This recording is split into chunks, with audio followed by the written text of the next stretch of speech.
Selamat pagi Bapak Ibu yang kekasih di dalam Tuhan Yesus Kristus.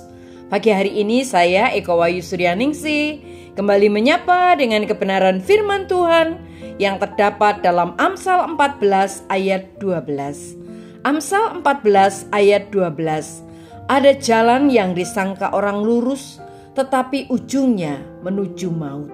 Amin.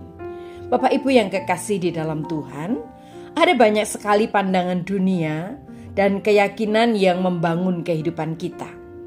Keyakinan-keyakinan dunia yang juga mempengaruhi kehidupan kita. Keyakinan-keyakinan itu bisa saja datangnya dari buku, dari media sosial, dari ruang kelas, atau bahkan dari orang-orang di sekitar kita. Bisa juga dari musik, iklan, dan banyak lagi yang menjadi pengubah pandangan hidup kita. Seringkali kita bahkan tidak memikirkan pandangan dunia kita, padahal kita perlu memikirkannya. Karena pandangan dunia kita sangat mempengaruhi cara kita memandang diri kita sendiri dan juga cara kita memandang orang lain. Bahkan akan sangat mempengaruhi cara kita mengambil keputusan dan hampir di setiap aspek kehidupan kita. Bapak Ibu yang kekasih di dalam Tuhan, ada beberapa pandangan dunia yang populer dalam budaya saat ini. Lihat di mana yang kita kenali dalam diri orang-orang di sekitar kita, dan mungkin bahkan di dalam diri kita sendiri. Contohnya adalah pandangan materialisme. Pandangan dunia ini dapat diringkas dengan kata lebih atau lebih, dan lebih.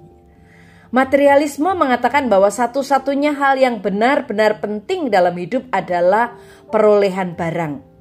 Kaum materialis mengacaukan nilai dengan barang berharga.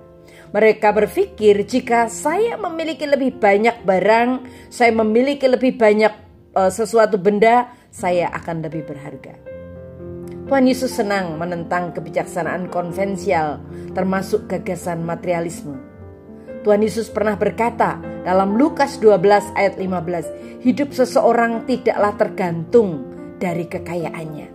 Dengan kata lain, kita tidak dapat menilai hidup kita berdasarkan seberapa banyak yang kita miliki, karena hal-hal terbesar dalam hidup bukanlah benda itu sendiri. Pandangan yang kedua adalah pandangan individualisme. Kita hidup di dunia yang mengutamakan diri sendiri, yang mengatakan ini semua tentang kita. Iklan memberitahu kita hal-hal seperti jalani kebenaran kita, jadilah pahlawan bagi diri sendiri, dan bahkan dikatakan kita pantas mendapatkannya. Dan inilah cara hidup yang egois, cara hidup individualistis, dan cara hidup yang mengutamakan diri sendiri. Tetapi bagaimana Tuhan Yesus mengajarkan tentang hal ini? Di dalam Matius 16 ayat 25 dikatakan, barang siapa berusaha mempertahankan nyawanya, ia akan kehilangan nyawanya. Tetapi barang siapa menyerahkan nyawanya karena aku, ia akan menyelamatkannya. Tuhan Yesus berkata, kita baru mulai menjalani hidup ketika kita mulai memberikannya.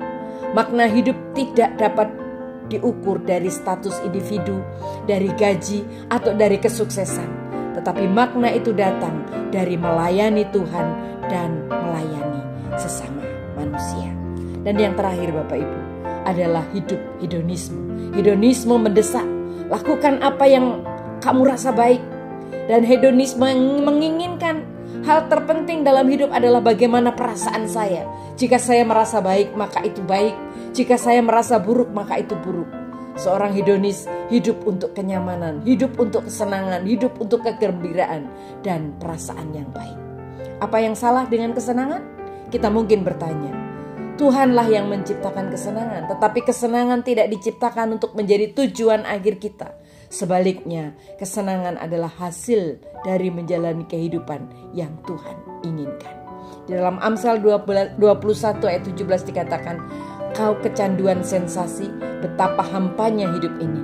Mengejar kesenangan tidak akan pernah memuaskan. Amin. Mari kita berdoa. Tuhan Yesus, terima kasih buat firman-Mu hari ini. Teguhkan kami Tuhan supaya kami tetap hidup sesuai dengan firman-Mu. Dalam nama Tuhan Yesus kami berdoa. Haleluya. Amin.